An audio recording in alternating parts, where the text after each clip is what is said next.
Everyone. तो मैं हरदीप लली आज फिर से स्वागत करती हूँ आप सभी का अपने इस यूट्यूब चैनल पर। तो आज फिर हम हाजिर हैं यहाँ पर एक्सरसाइज 5.2 के साथ, यानी कि काफी दिनों से कर रहे हैं हमें, तो अब ये लग रहा है हर बार 5.2 बट डोंट वरी, एक्सरसाइज इतनी इंटरेस्टिंग है, हम क्या करें, हमारे इसको छोड़ने का मन ही नहीं कर रहा। तो हम तो जब तक ये खत्म नहीं होगी हम इसको छोड़ने वाले हैं, क्योंकि इंटरेस्टिंग है, बड़ी चीजें हमें सिखा रही है।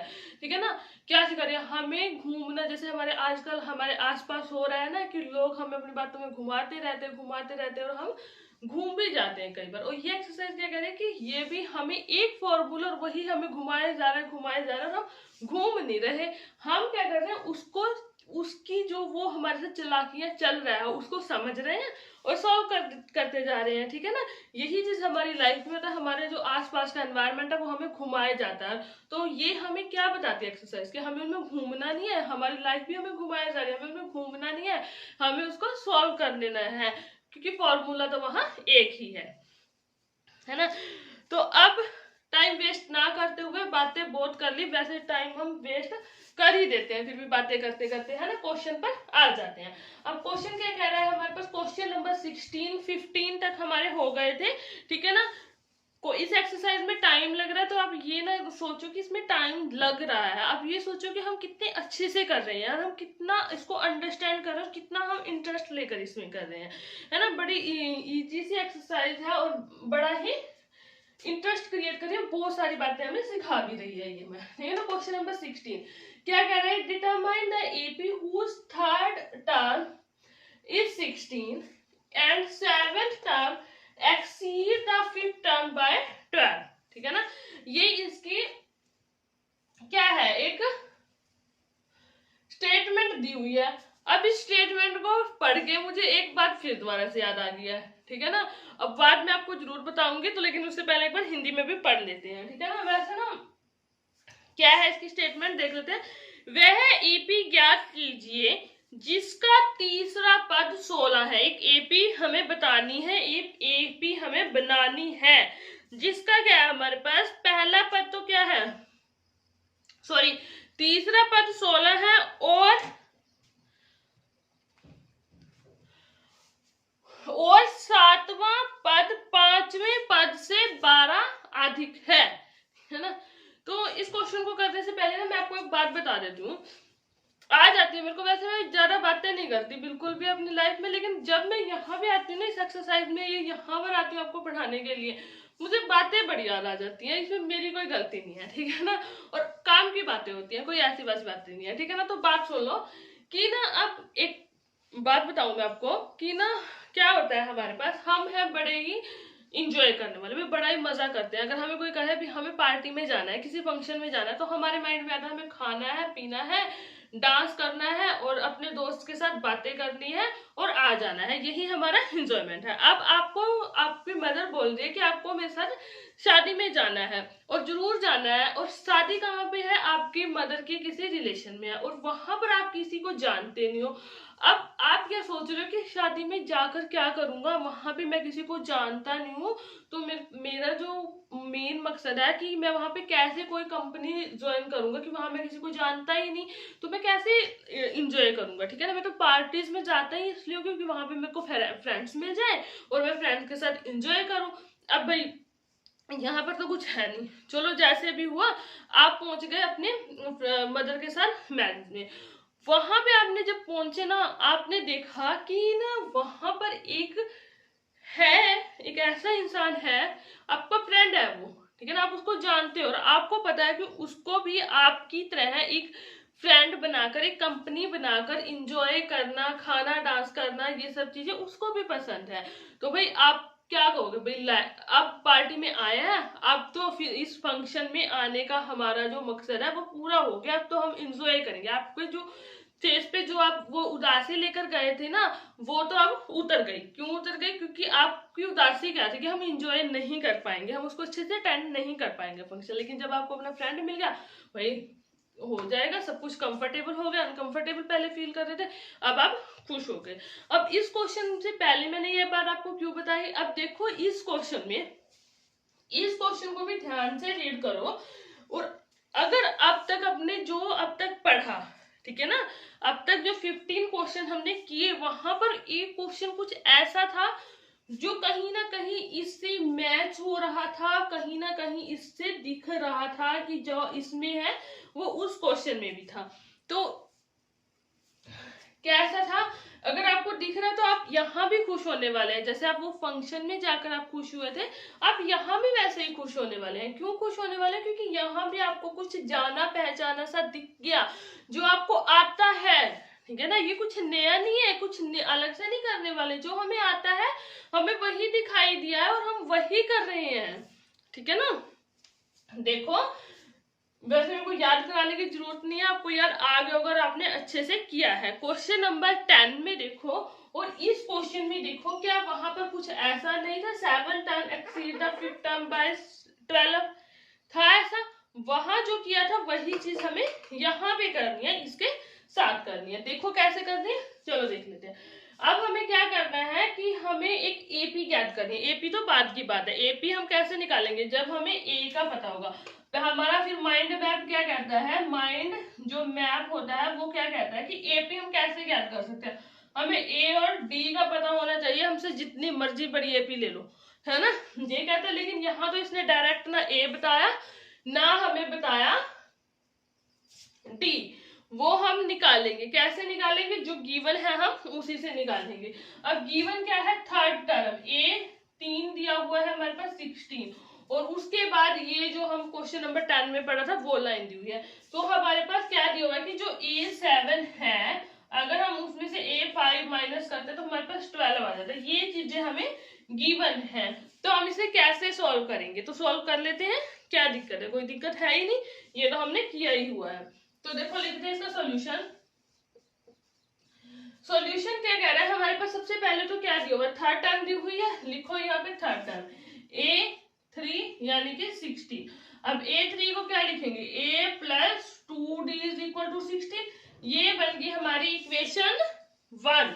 अब हमें बनानी है इक्वेशन 2। इक्वेशन 2 हम कैसे बनाएंगे, देखो इसने क्या कहा है, 7th term exceed the 5th term by 12। अगर हिंदी में कहें तो इसकी जो 7वीं टर्म है वो इसकी 5वीं टर्म से 12 अधिक है। तो यानी कि ए जो 7 है वो A5 से कितना अधिक है, 12। इसको सॉल्व कर लो तो क्या आएगा, A प्लस 60 और माइनस इसको सॉल्व करोगे A plus 4D is equal to 12। अब ध्यान में आता जा रहा है ना कि ये चीजें हमने की थी। यहाँ पे इसको हटाने के लिए हम क्या करेंगे, ये माइनस अंदर ले जाएंगे तो यहाँ पे क्या आ जाएगा, माइनस आ जाएगा। अब इससे ये कैंसिल हो गया, ठीक है।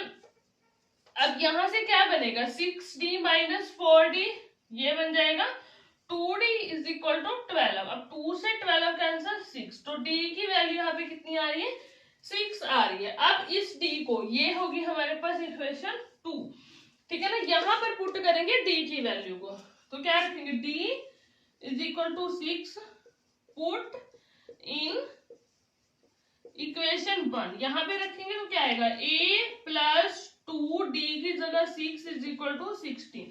अब ये हो गया 12 plus A is equal to 16।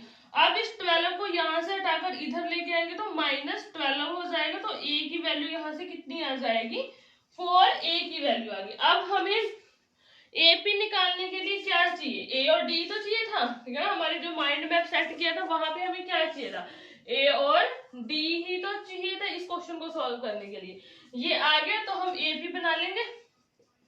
कैसे बनाएंगे, पहली A1 AP, A1 term A2 A3 कैसे बनती है, यहाँ पर A1 आ जाएगा, फिर A1 प्लस D, फिर A2 प्लस D, ये आ रहा है ना, क्योंकि ये A1 है, ये हमारी A2 है, ये 3 है, ये A4 आएगी, यानी कि ऐसे ही आ रही है। और ये कैसे चलती जा रही है, A3 प्लस D, ठीक है ना, बना दो। अब यहाँ पे कितना है, 4। अब इस 4 में D ऐड करेंगे, D कितना है हमारे पास 6, तो कितना आ जाएगा 10।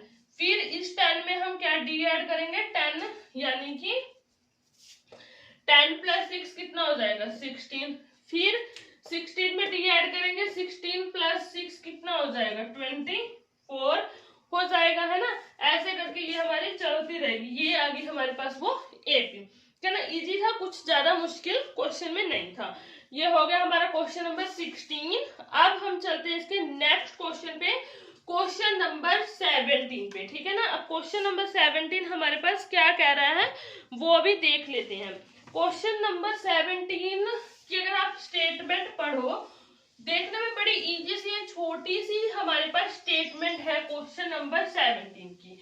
लेकिन मैंने क्या कहा था, इस एक्सरसाइज में या फिर किसी भी मैथमेटिक्स की कोई भी हम क्वेश्चन ले लेते हैं तो हमारे पास क्या होता है, हमारे पास होता ये है कि हम उसको बड़े ध्यान से पढ़ना पड़ता है ना। हर एक स्टेटमेंट को हमें ध्यान से ही पढ़ना पड़ता है, क्योंकि उसमें कुछ ना कुछ ऐसा वर्ड आ जाता है जिसकी वजह से हमें फिर बाद में प्रॉब्लम हो जाती है अगर हम ध्यान ना दें। तो ये क्वेश्चन क्या कह रहा है, find the 20th term from. अब इसने 20th टर्म पूछी है from the last term of AP. AP दी हुई है हमारे पास 3, 8, 13, यानी कि एक हमें क्या दे दी, यहाँ पर एपी दे दी गई है।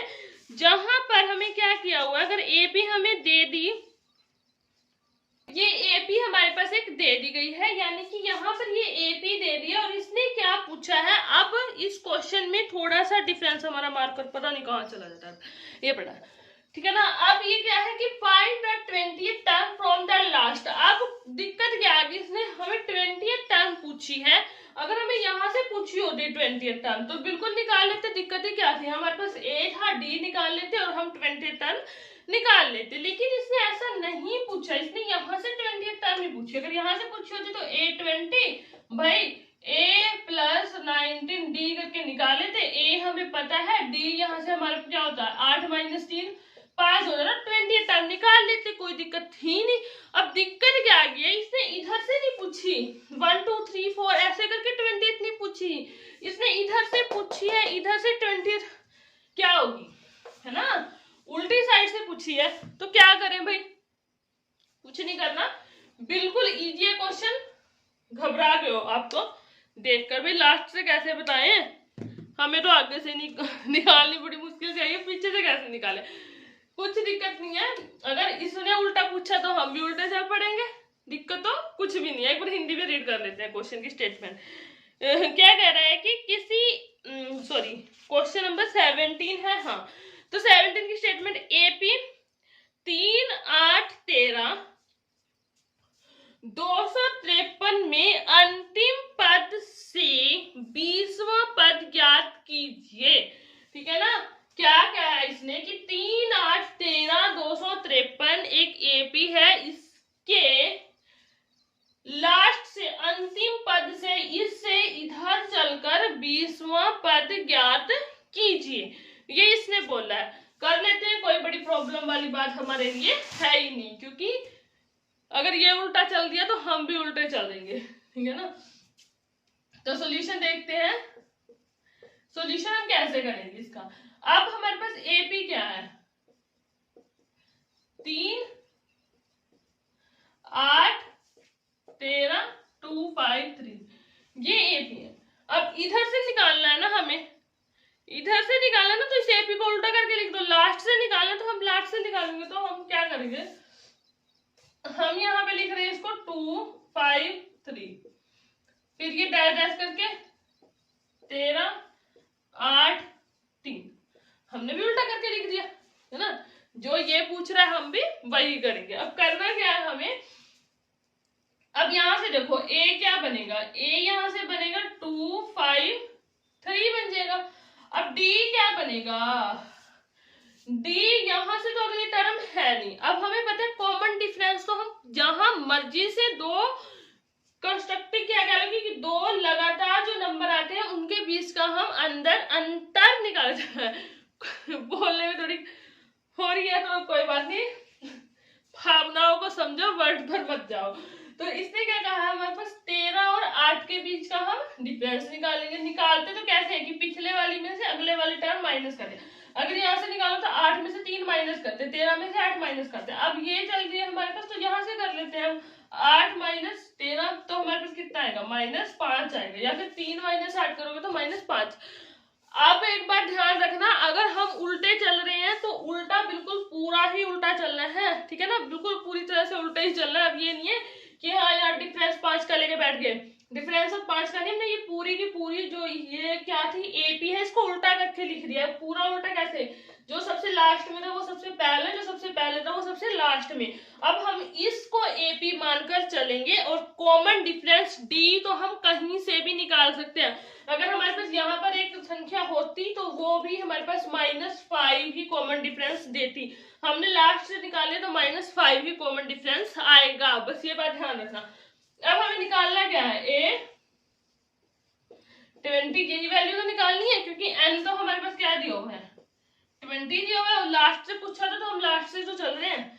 तो अब यहाँ पे निकाल लो A20, क्या निकलेगा, A + 19D निकल गया। A कितना है 253 + 19D कितना है -5। अब 253 प्लस माइनस माइनस 19 की 5 से करेंगे 95। अब इसको करो सॉल्व, ये A20 आ रहा है सारा का सारा, है ना। तो अब इसको सॉल्व करो, हमारे पास कितना आ जाता है, 13 में से 5 गए, कितने हो जाते हैं हमारे पास 8, और यहाँ पे कितना बचा, 14 में से 9 गए, 14 में से 9 कितना होता है 9, 1, यही आएगा हमारे पास, ठीक है ना। तो ये हमारे पास क्या आ जाएगा, यहाँ पर इसका यही आएगा ना, देख लेना एक बार,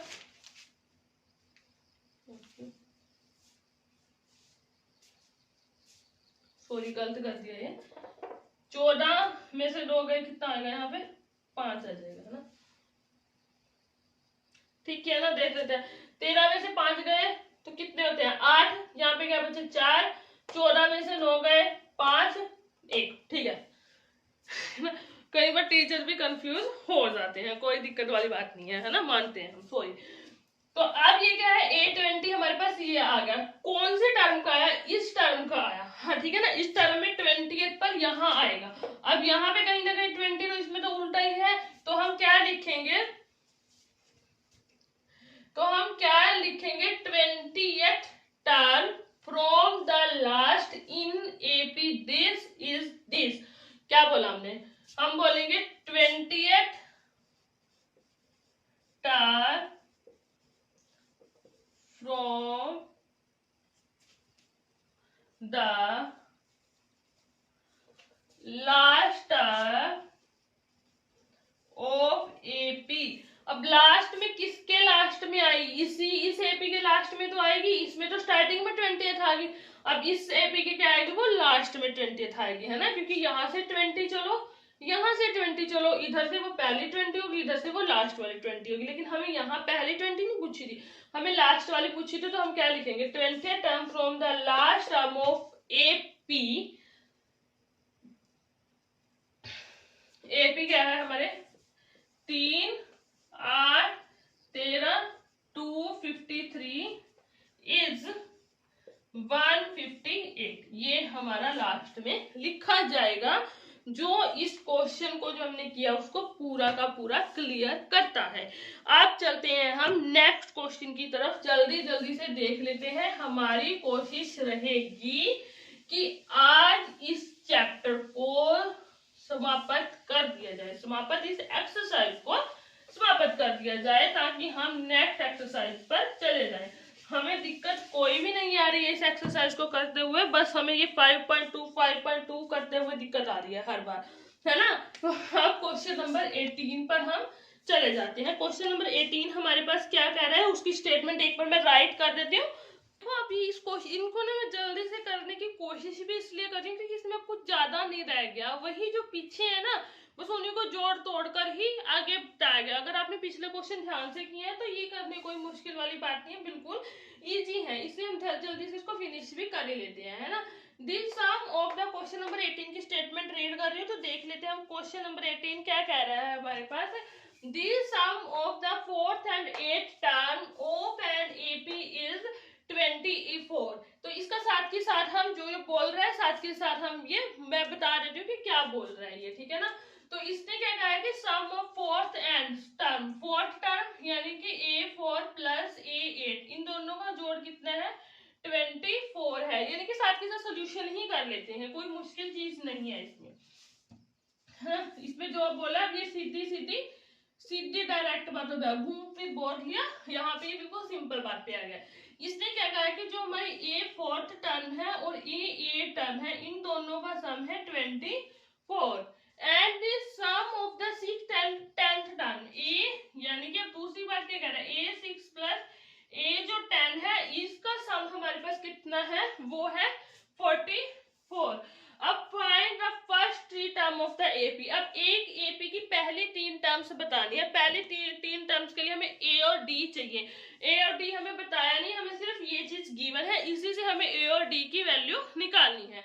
निकाल लेंगे, कोई प्रॉब्लम वाली बात नहीं है। इसको सॉल्व करो तो क्या लिखोगे, ए प्लस 3D प्लस यहाँ पर क्या आ जाएगा A plus 7D is equal to 24, और यहाँ पर क्या आ जाएगा a प्लस 5D प्लस में A10 को क्या लिखेंगे a प्लस 9D 44, ठीक है ना। जल्दी से सॉल्व कर लेते हैं क्योंकि अब तो हमें ये चीजें आती ही हैं। a और a कितना होता है 2a प्लस 3D और 7D 10D is equal to 24। ये 2 से कैंसिल हो रहा है, 2 1 जा 2, 2 5 जा फिर 12, यानी कि इसको सॉल्व करके हमारे पास 2 1 जा 2, 2 5 जा 10, 2 12, तो ये कितना आ जाएगा a plus 5D is equal to 12। इसको इक्वेशन नंबर 1 मान लो, और इसको सॉल्व करेंगे तो ये कितना आ रहा है हमारे पास 2a plus 14D is equal to 44, यही आएगा ना इसको सॉल्व करने से। 2 1 जा 2, 2 7 जा 14, 22, तो ये आ रहा है a plus 7D is equal to 22। ये होगी हमारी इक्वेशन नंबर 2। अब क्या करेंगे, subtract equation 1, subtract equation 1 from equation 2। तो इस चीज में एक चीज बोलनी में भूल गई हूँ, फिर दोबारा से आपको बता दूं, हिंदी में इसको पढ़ना भूल गई, हिंदी में मैं एक बार बता देती हूँ, इसको सॉल्व कर लेते हैं, उसको बाद बता दी हूँ, कोई दिक्कत वाली बात नहीं है। आप हिंदी की जो स्टेटमेंट है उसको रीड करना और देखना, आपको बिल्कुल एज इट इज समझ आ जाएगा। ये लिखा हमने इंग्लिश में लेकिन समझा तो हिंदी में ही है ना, इसको इंग्लिश डायरेक्ट इंग्लिश तो हमने समझ नहीं लिया, तो कर लेते हैं इसको, ठीक है ना। सब्ट्रैक्ट इक्वेशन 1 फ्रॉम 2, इसको हम उसमें से सब्ट्रैक्ट करेंगे। तो कैसे सब्ट्रैक्ट करेंगे, पहले उसको लिखेंगे a plus 7D is equal to 22, इसमें से ये कर रहे हैं a plus 5D is equal to 12, ठीक है ना। आई थिंक आपको ये सब चीजें दिख रही हो, ठीक है ना। फायदा तो तभी है हमारा अगर हमें कुछ दिख रहा हो, सॉरी।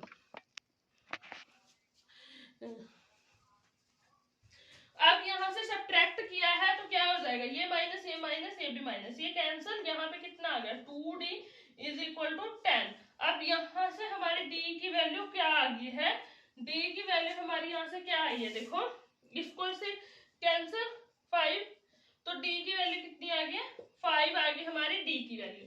अब D की वैल्यू जो 5 आई है उसको इक्वेशन 1 या 2 कहीं पे भी रख दो, 1 में रख देते हैं। D is equal to 5 put in equation 1 में पुट करेंगे तो a as it is plus 5D कितना है 5 इज इक्वल टू 12, तो ये कितना होगा 25 plus a is equal to 12। अब इस 25 को इधर लेके जाएंगे तो माइनस 25 हो जाएगा, तो यहाँ से a की वैल्यू कितनी आएगी, a की वैल्यू आ जाएगी हमारे पास 12 माइनस 25 13 माइनस 13 हमारी क्या आ जाएगी a की वैल्यू आ जाएगी, है ना। तो अब D की वैल्यू भी आएगी, A की वैल्यू भी आएगी, तो 3 पद निकालने हैं वो हम बता देंगे। यहाँ पे देख लेते हैं 3 पद क्या निकालेंगे इसके, यहाँ से है ना लिखना है उसको A6 plus A10 is equal to 44। तो अब देख लेते हैं हमारे पास A की वैल्यू तो कितनी है, A की वैल्यू है -13 और D की वैल्यू है 5। तो पहली A1 टर्म क्या आएगी, A1 टर्म क्या आएगी -13 A2 टर्म क्या आ जाएगी -13 प्लस D यानी कि 5। तो ये कितनी बनेगी हमारे पास -8 बन जाएगी, है ना। तो A3 हमारे पास कितनी आएगी -8 प्लस 5, तो -3 हमारी ये टर्म आ जाएगी।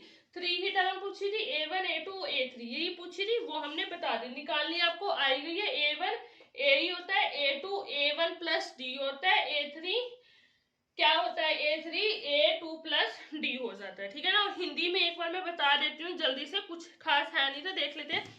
क्वेश्चन नंबर, किसी एपी के चौथे और 8वें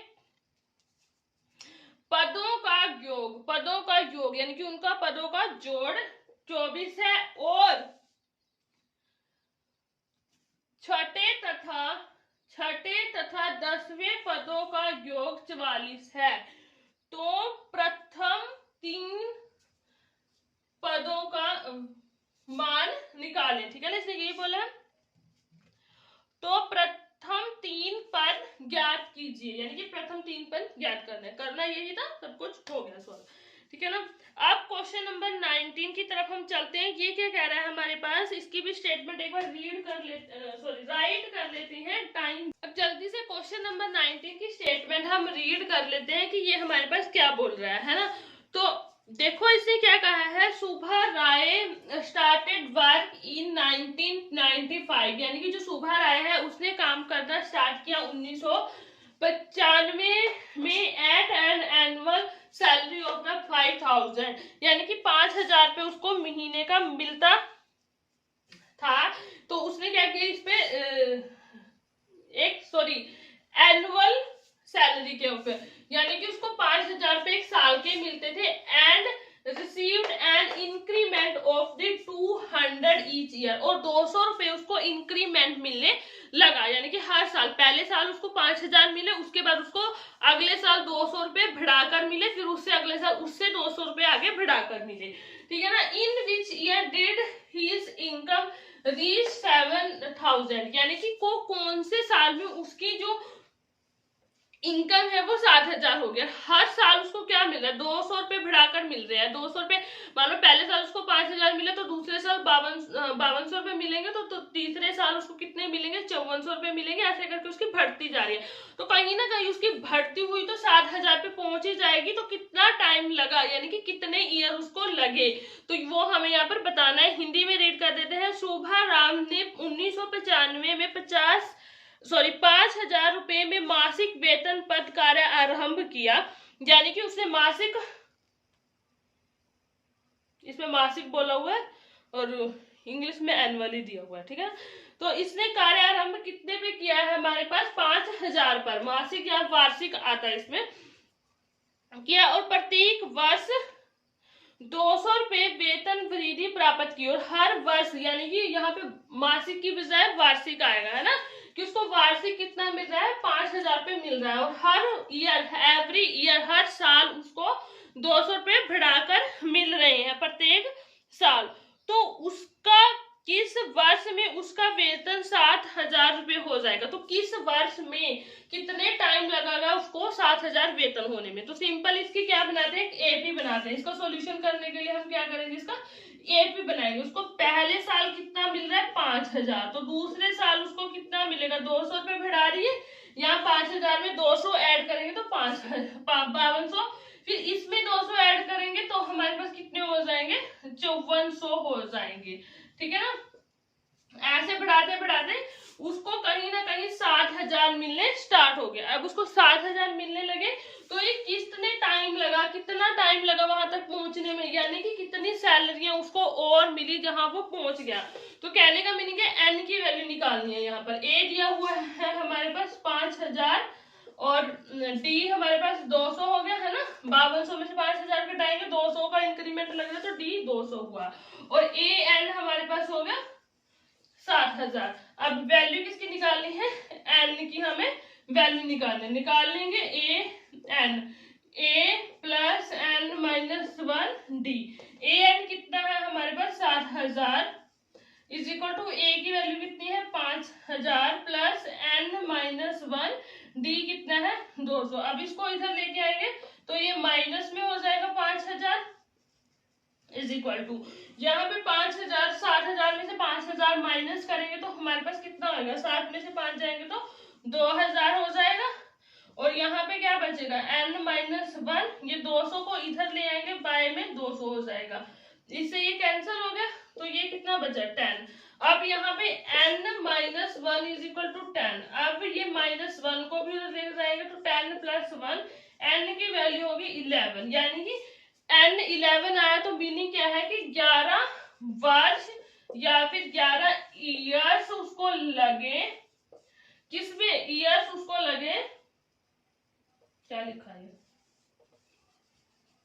11 वर्ष या 11 ईयर्स उसको लगे 7000 सैलरी को पाने के लिए। इसको 5000 से काम उसने स्टार्ट किया था, लेकिन 11 साल के बाद उसकी सैलरी कितनी होगी 7000 हो गया। नेक्स्ट क्वेश्चन, क्वेश्चन नंबर 20, इसकी स्टेटमेंट भी हम पढ़ लेते हैं। एक बार मैं इसको जस्ट बता दूंगी इसमें क्या करना है, ठीक है ना, इसको ऐसे ही बता रही हूँ। क्वेश्चन नंबर 20 में क्या करना है करोगे आप खुद, ठीक है ना, अपने आप से आप कर लोगे इसको सोल्व और करके दिखाओगे इस बार कि आपने किया है या नहीं किया।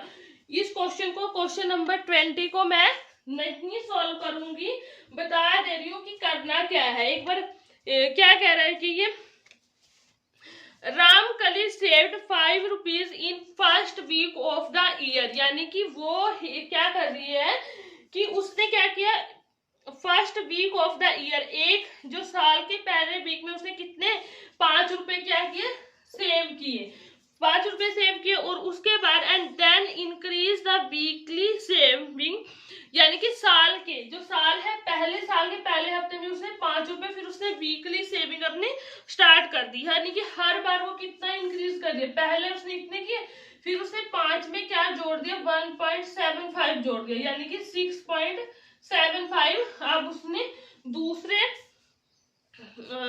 वीक में उसने इतने सेव किए।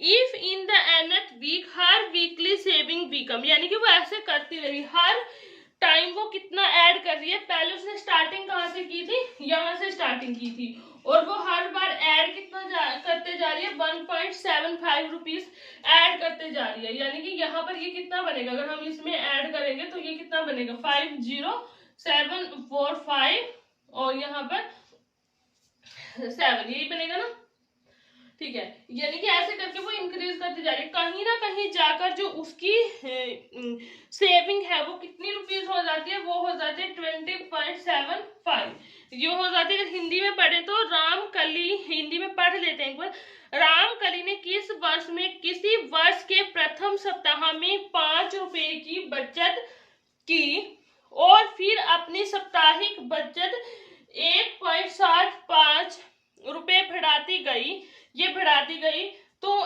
nवें सप्ताह में साप्ताहिक बचत, यानी कि कहीं ना कहीं nवां सप्ताह आया जहां पर उसकी साप्ताहिक बचत इतनी हो गई, तो n की वैल्यू ज्ञात कीजिए, डायरेक्ट ही पूछिए n की वैल्यू। तो ये एपी बन गई, यहाँ पर a की वैल्यू कितनी आ गई 5 आ गई, d की वैल्यू कितनी आएगी 1.7 आ जाएगी। क्वेश्चन नंबर 20 की बात कर रहे हैं, ये a की वैल्यू आ गई, d की वैल्यू आ गई और ये हमारे पास a n है 20 प्लस 7 5, n की वैल्यू हमें फाइंड आउट करनी है। ये क्वेश्चन की स्टेटमेंट थी। अब क्वेश्चन को सॉल्व आप करोगे, उम्मीद मुझे है नहीं कि आप करोगे या नहीं करोगे, फिर भी मैं ही कर देती हूँ, क्या इसको छोड़ू मैं, ठीक है ना, वही बात है, मैं अपनी आदत से मजबूर हूं, मैं काम नहीं छोड़ती, और आप अपनी आदत से मजबूर हो कि आप मुझे कुछ बताते नहीं हो। a की value 5 plus n minus 1, d की वैल्यू 1.75, इस 5 को इधर लेके आएंगे तो माइनस में हो जाएगा और यहाँ पर इक्वल आ जाएगा। अब इसको 5 को माइनस करेंगे तो हमारे पास कितना आ जाएगा 20.75 में से हम 5 को माइनस करेंगे तो हमारे पास कितना आ जाएगा, आपको करना आना चाहिए। हम कैसे करते हैं ना, पॉइंट में यहाँ पे 0 लगा के ऐसे ही करते हैं, तो हमारे पास कितना आ जाएगा, और मेरे को बताना कमेंट में कि आपको ये करना आता है ऐसे। माइनस या फिर नहीं आता। यहाँ पे क्या बचा, n-1 जो ये चीज है ये बाय में चले जाएगी 1.75। अब ये पॉइंट के बाद दो अक्षर है, यहाँ भी पॉइंट के बाद दो अक्षर है, तो पॉइंट तो यहाँ से हो गया कैंसल। अब इसको क्या करते हैं, हम काट लेंगे, जितना हमारे पास कटता है हम क्या करेंगे उतना इसको काट लेंगे। तो काटो इसको, किसकी 5 की टेबल पे 5 दूनी क्या कहते हैं 5 3 जा 15 और 2 बचेगा, 5 5 जा 5 3 जा, ठीक है ना, फिर ऊपर से सारे के साथ 5 1 जा, फिर 5 5 जा, यही आएगा ना, ठीक है। फिर दोबारा से कट जाएगा 5 को 7 पे, तो यहाँ ये 5 6 जा 5 3 7 से 9, तो यानी कि हमारे पास n-1 की वैल्यू कितनी आ गई 9। अब -1 को उधर लेके जाएंगे तो +1 हो जाएगा। n की वैल्यू कितनी आ गई 10। अब ये n की वैल्यू 10 आ गई, तो मीनिंग क्या है 10 सप्ताह के बाद, ठीक है ना, 10 सप्ताह के बाद जो उसकी सेविंग है वो कितनी हो जाएगी हमारे पास 20.75 हो जाएगी। तो इसी के साथ हमारी एक्सरसाइज 5.12 समाप्त होती है, ठीक है ना। अब हम नेक्स्ट चैप्टर स्टार्ट करेंगे, वो मूड पे डिपेंड करता है, कल भी स्टार्ट कर सकते हैं और या फिर नेक्स्ट वीक भी हम स्टार्ट कर सकते हैं, ठीक है ना। तो तब तक के लिए बाय बाय, टेक केयर और